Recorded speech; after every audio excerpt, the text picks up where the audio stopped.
ఆత్మవిశ్వాసం ప్రధానం. వారిలాగా మాట్లాడతా, వారిలాగా పాడతా, వారిలాగా అవుతా అవ్వద్దు. నీలాగే నువ్వు ఉండు, నీలాగే నువ్వు మాట్లాడు, నీలాగే నువ్వు పాట పాడు. అప్పుడు ఖచ్చితంగా నీ వ్యక్తిత్వంతో నువ్వు ఎదుగుతావు. ఏ మనిషికైనా మనం చెప్పాల్సింది ఇదే, పిల్లలకి ముఖ్యంగా. పిల్లలకి ఆదర్శ పురుషులు బొమ్మలు పెట్టక్కల ఎంతవరకంటే ఒక మాట చెప్పడానికి. అందుకని నువ్వు అది అవ్వాలి ఇది అవ్వాలి అనొద్దండి. వాడు ఏది అవ్వాలో అదే అవుతాడు, మనం ఎన్ని చెప్పినా సరే.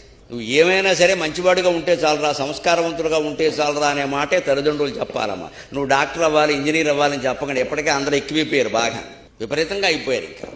అంత చెప్పాల్సిన అవసరం అది. మీ మేనమామ డాక్టరు, మీ మేనత్త డాక్టరు, నాన్నగారు తోడోళ్ళు డాక్టరు, అందరూ డాక్టర్లే, నువ్వు కూడా డాక్టర్. వాడు గొడుమండి ఏమంటాడు, ఇంతమంది డాక్టర్లు ఉన్నప్పుడు నేను పేషెంట్ అవ్వకూడదా అంటాడు.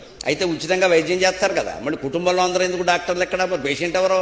మరి ఈ ఆదర్శాలు, నువ్వు డాక్టర్ అవ్వాలి, నువ్వు ఇంజనీర్ అవ్వాలి, నువ్వు ఏదో అవ్వాలి, గరికిపాటి వారికి దండం బట్టి నువ్వు కూడా గరికిపాటి వారు అవ్వాలంటే అవధానం చేయడిగానే బట్టతలు వచ్చేస్తుందమ్మా. మరి నాకు మళ్ళీ బట్టతలు వచ్చేస్తుంది ముందు, తర్వాత ఎడుతూ కూర్చుంటాడు ఇక్కడ. నాకు 40 ఏళ్ళకి వచ్చిన వీడికి 25కే వచ్చేస్తుంది. ఎందుకు నాకు మళ్ళీ అవ్వడం, మీకు మళ్ళీ మీరు ఉండండి.